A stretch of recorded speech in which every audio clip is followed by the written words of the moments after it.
Que sait-on de cette affaire? Alors, c'est la police de Kaduna qui, hier, après plusieurs mois d'enquête, a lancé un raid contre cette école.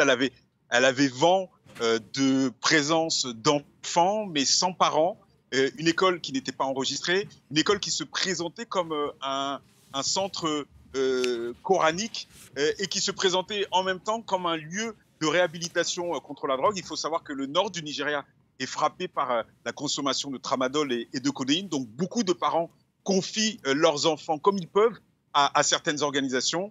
Et il se trouve que la police nigériane a eu du flair. Et quand elle est rentrée dans cet établissement, elle a trouvé 300 enfants qui, pour certains, étaient enchaînés, des enfants qui étaient manifestement sous mauvais traitement, puisque certains enfants portaient des marques de lacération sur leur dos, des enfants âgés entre 10 et 18 ans, en majorité des garçons. On ne connaît pas encore l'origine de ces enfants, mais la police nigériane dit qu'elle les a placés en lieu sûr et des organisations sont en train de s'occuper d'eux, et notamment sur le plan psychologique. C'est la première affaire de ce genre au Nigeria?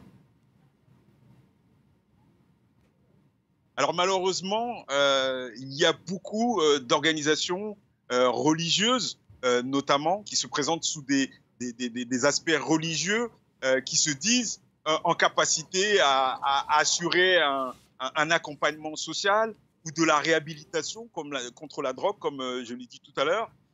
L'UNICEF, depuis des années, essaye d'alerter les autorités nigérianes sur un certain nombre de cas dans le nord, mais aussi dans le sud, dans l'est et dans l'ouest du pays. Des affaires qui ne sont pas aisées à débusquer parce qu'il y a aussi un certain nombre de complicités à plein d'échelons. Et donc cette affaire, malheureusement découverte dans le nord du Nigeria, dans l'état de Kaduna, pour un certain nombre d'experts et d'observateurs des questions sociales, ce n'est pas tellement une grande surprise, mais en tout cas, l'ampleur du nombre des enfants montre quand même que c'est une affaire très très sérieuse et que les autorités nigérianes auront à se pencher sur cette question de l'enfance maltraitée au Nigeria.